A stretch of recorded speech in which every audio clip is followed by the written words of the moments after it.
Yo, top of the evening, top of the morning, ladies and gentlemen, boys and girls, children of all ages. What do we got tonight? We got a few things here. We're going to get probably a little bit longer of a video of me absolutely rambling on about nonsense. Nonsense. We had a flat ass day today. We got the off exchange volume was a little bit lower. We'll touch on that. We got some tweets. This fire talk is still smoldering. No pun intended there. We'll touch on that. And some craziness. These trucks showing up and people tracking down these trucks and former Citadel people. It just, you guys, it doesn't stop. Every day there is something and it just gets madder by the day. What do we got going? Flat ass day on both of our stocks here. AMC 1491 down a little bit, up a little bit after hours. GME flatter than a pancake, 102.34, 101 down a little bit in after hours. So those are those. Who gives a rat's ass? Melvin Capital needs to raise 94% from its current losses to break it. Melvin Capital.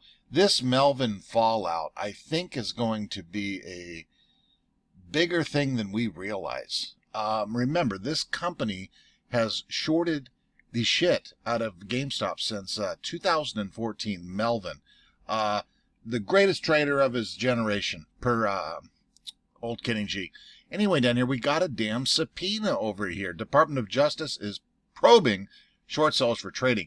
As we know, 30 short sellers and research firms are being probed in connection with their trades, and the list includes several known, for example, Andrew Leff, Citron Research, and Gabriel Plotkin's Melvin Capital, both of which famously shorted pandemic winner GameStop, GME, have recently subpoenas as the Muddy Waters Carson block those tweet of a report critical of Lucan set off a short squeeze on its stock.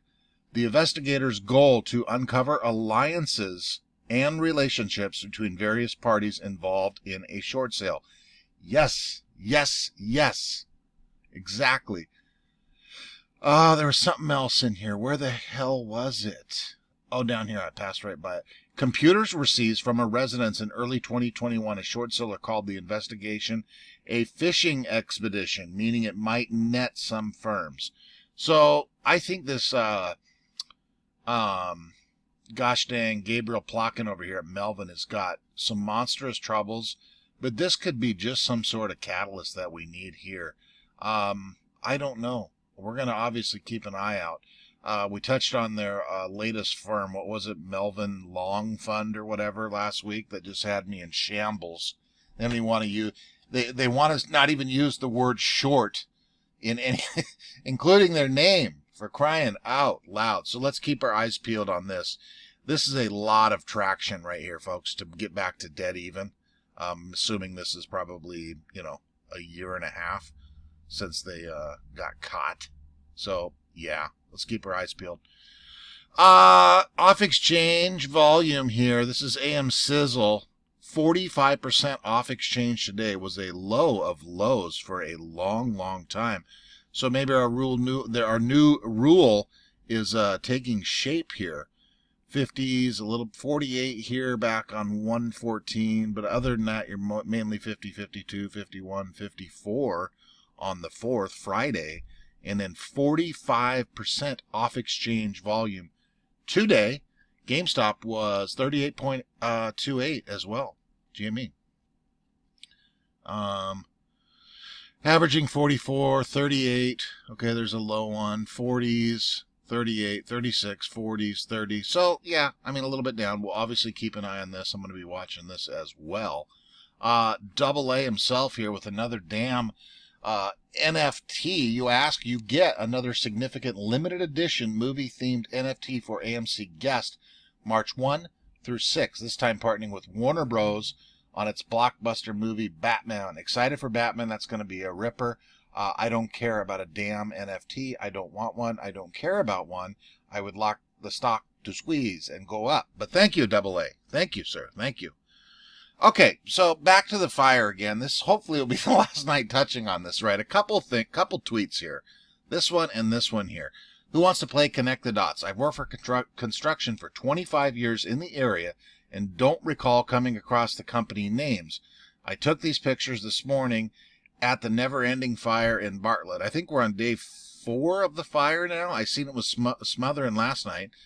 So, long story short, we got this Hepaco, whatever the hell's, right?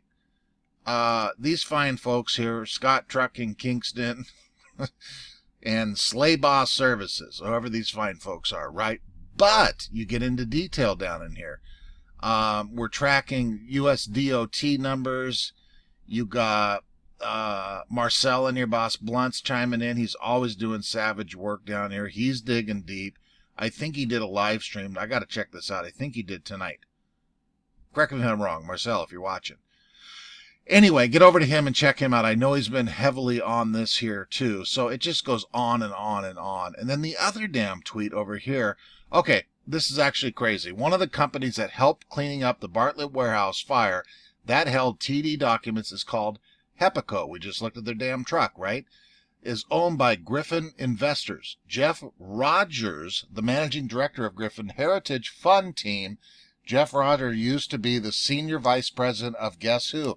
Citadel. Dude, you can't make this up, ladies and gents. So, Hepaco. So, you're trying to tell me we got a truck on site, make sure this damn cleanup's going okay? You got this guy over here, 25-year Sonny, 25-year construction guy, not Rick. Jesus, man. It just gets better and better, doesn't it? So we're not going to let this fire go. I can guarantee you that. We're going to be hearing about this for a long time until somebody gets hooked up in handcuffs or something, right? So just outstanding. Good job, all you guys. That's awesome. Today we have charged a social media right here from the U.S. Securities and Exchange, the SEC. Today we charged a social media stock promoter who told his millions of followers to buy penny stocks while he allegedly sold them to line his own pockets. Okay, here it is. Now, the reason why we're touching on this, is this good? Sure, yeah, whatever. They're doing their job down there, right? This is a tiny little fish in the pond, dude. We've got, please, Gary, if you're listening, sir, and I know you're not, but still, we don't, I appreciate the effort. Okay, I honest to Christ do, right? We don't need to go after little penny stocks on some sort of social media with your millions of investors and this guy lining his pockets, okay? You guys get what I'm saying here? I know you're working, man. I know you got 50 new cases going or these ideas, and I get it all. But, you know, this one here, just my thinking. You know, I've never worked for the SEC. I don't claim to be anywhere near these fine folks' education level or knowledge. But something would tell me that this needs to be on the back burner for now. Just me. Just me. You got our boy down here, Carlos Trades, right there. If this guy isn't charged by next week, Netflix by Jim Cramer, we can go decades and decades and decades of Jim Cramer on the goddamn national TV telling everyone what to buy, not to buy, sell, stay away, blah, blah, blah. But we got to go after this guy on his social media platform, right? The little tiny guy on a damn penny stock. Okay, enough of that. My God. Breaking federal. Here we go again. The money printer himself, Powell, traded during restricted FOMC blackout period. Failed to disclose majority of the trade dates. Apparently lied about muni bond of conflict. U.S. Senate rushes to confirm vote on February 15th. Bigger. Oh, yeah. This is the one I saved at the end. Good. I wanted you guys to read this. It's too long to go over. And it is part of this. Good. Okay. So I'll pop this link in here. There's homework assignment 1. But still, dude, you're talking about this thing being bigger than Watergate over here. The money printer Powell traded during restricted blackout. When does it end, folks? Jesus. Oh, now we're back at this. Remember months ago we used to track down these savages? Even on my little YouTube channel here, too. I used to have all these guys come in. It was crazy. Anyway, long story short, he's copy and pasting and didn't go through, right? But in here you can see this stock is a dead cat, blah, blah, blah. Anyway, I used to get these things months ago when I first started.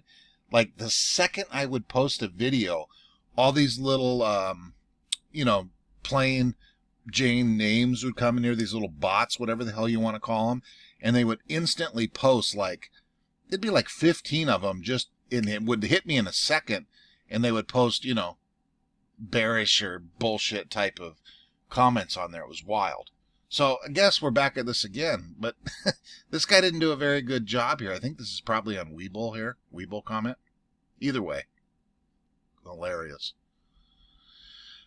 This was frickin' outstanding. Again, we've got the Immutable X dude all over the media today. He talked a little bit here about the, we'll pop this in. We're going a little bit long. It's 5 minutes long, but he's, I think he was on 3 different media platforms today. It's been blast all over talking about this. This one here especially was very good. It's 5 minutes long, but they're talking, as GameStop mentioned, all over hell and back in here too. So very, very bullish to say the very least, folks. Financial Stability Oversight Council statement on non-bank financial intermediation, February 4th, 2022, from the U.S. Department of the Treasury. Now, I want to touch on a couple things here under the hedge fund portion of this. Recent market events have provided opportunities to assess how financial strain at hedge funds, particularly those with significant leverage, could create risks to financial stability. We know these things. These guys are over-leveraged to the gills, including Citadel. Hedge funds were among the 3 largest sellers of Treasury securities by category in March of 2020. The working group also found the failures of Archegos Capital, a family office employing leverage strategies also used by hedge funds, transmitting materials stressed to large, interconnected financial institutions. The SEC has proposed a new requirement that certain advisors to hedge funds report timely information about that indicate significant distress at a fund. We know all this. We've known all this. So interesting there. So we're going to pop this in. This. Okay. Let's see if we can go on day 6 of the smoldering with the fire, right? Let's keep an eye on this tomorrow here. Our volume by exchange, off exchange activity. Poor Melvin, Gabe over there. And let's get these stocks moving up, can we? It's boring to look at these stupid things all day, isn't it? Okay, guys. That's it. I'm done rambling. Let's get some movement up, green, up tomorrow, and keep an eye on the fire. What else? Nothing. Get some rest, or have a nice day if you're up watching in the morning, Tuesday morning.